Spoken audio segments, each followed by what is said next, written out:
Speaker, every person who arrives in Saudi Arabia or any other country, they now have a passport that is captured electronically.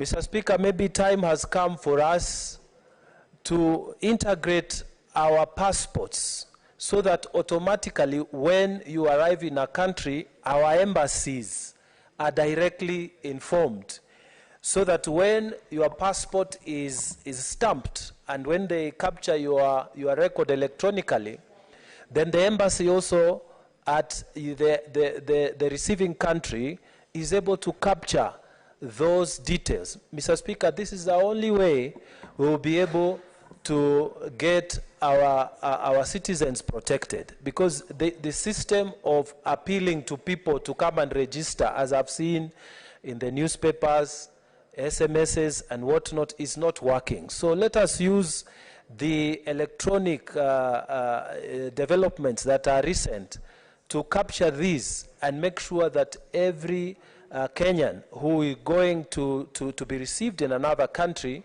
is able to have his or her details captured. And Mr. Speaker, in that way we will be able to protect our people. So I urge the committee also to look at electronic solutions towards solving this problem. I thank you, Mr. Speaker. Kindly, if I give you a chance to make a comment, just use 1 minute also, then so that today we have a lot of business to transact. The last one, Senator for KISII County, Richard Onyonka.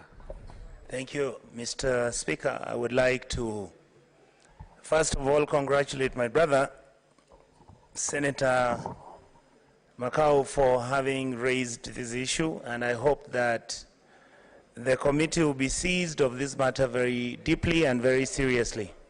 Wambua, sorry.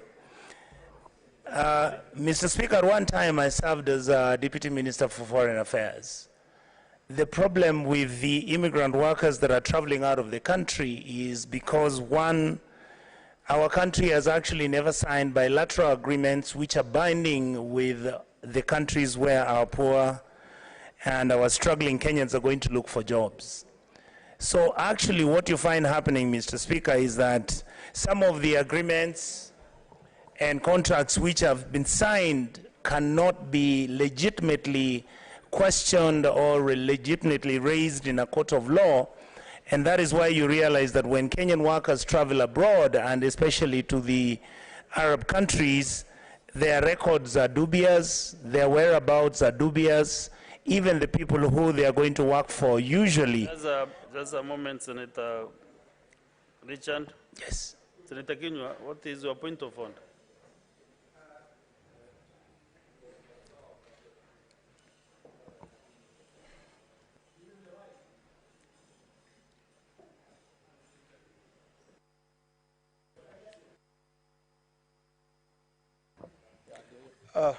Thank you. Mr. Speaker, I just wanted to get clarity what Senator Onyonka was, because I heard, like he said, he was deputy minister, so that's what confused me, whether he was in deputy minister in this country or any other. I don't know. What's that?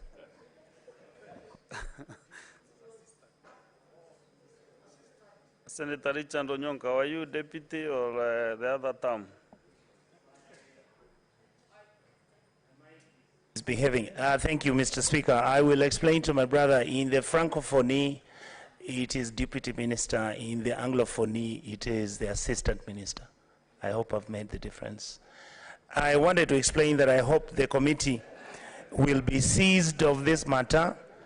And I hope, because, Mr. Speaker, many of these workers that you see going through this torture are actually hustlers. I hope the hustler government will now take it upon itself to make sure that you go and make sure we sign bilateral agreements with all these countries which are verifiable and which are reciprocal, so that then we can make sure that when Kenyans go to work out there, Mr. Speaker, they're treated with dignity, and then they're able to bring the exchequer transfer funds which are doing such an excellent job to make sure that our country moves forward. Thank you, Mr. Speaker.